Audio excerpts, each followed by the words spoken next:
Well, that's not a problem. It's getting a little bit late here. It's almost we're coming up on 11:30, 11:20 p.m. Oh, That's okay, all right. no, that's fine. Right.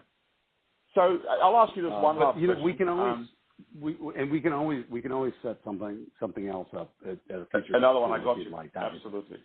No, I think we may. Go ahead if you have other questions. Do that with a different audience. No, just as a parting question, if there was a few decisions you could make differently when you took on this CTO role at OnStar, what were the ones that in reflection you thought, geez, I wish I could have made that decision? You know, because obviously we're quite a few years on now, and there's a few industries catching up with the work that you guys have already done.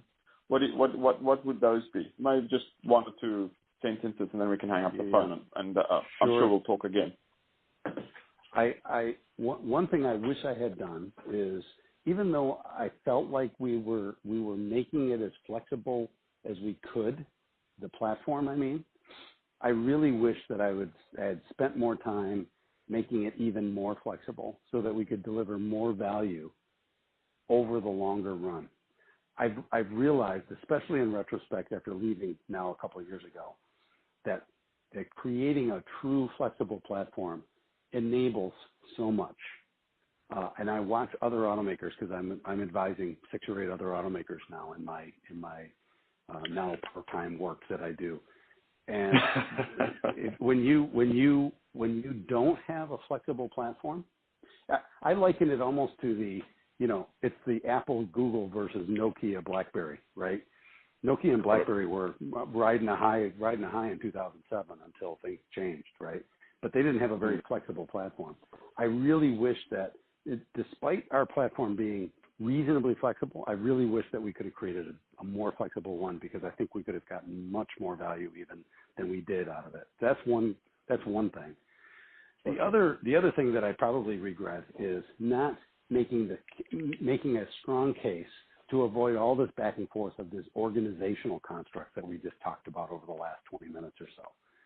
I felt like, in retrospect, if I could have made a stronger case for the organizational benefit of having this unified structure to deliver against a set of objectives, rather than spending all the time and energy debating about different ways of potentially carving up the approach and the ecosystem and going back and forth. I now, in retrospect, think there was some very wasteful days spent doing that, months in cases, because at the end of the day, no one takes their time and says, boy, you know what, I want to figure out how to just mess things up today. No one comes into work saying no, that. Of course not. Somehow that turns out to be the case sometimes.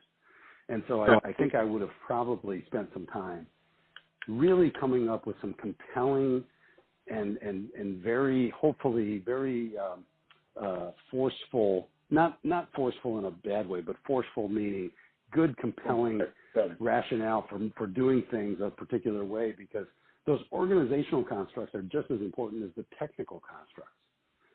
You can have great technical constructs, but if you've got a bunch of silos fighting each other and trying to say, well, this is mine and this is yours. Fragmentation, complexity. Yes, that's right. It's not very useful, and it's just, everyone should be feeling like they're on the same team, driving for the same conclusion.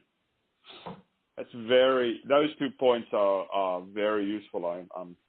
I'm just want to pull those 2 snippets out, because I think they're extremely relevant to where we're facing now.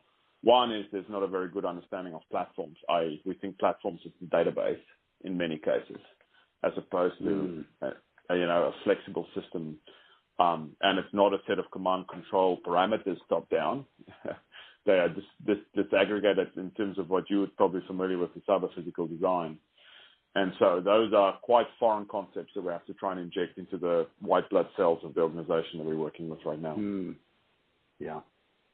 Okay. No, but the organizational design to remove friction, very, very, very, very, and that you value that equally to the technical design. Very useful. Absolutely. Very, very useful. Absolutely. Because those boundaries, those organizational boundaries, wherever they exist, and there'll always be some, those are the points where your friction will occur. And you don't want those to be at a bad place, because friction at the wrong part of, the organizational boundary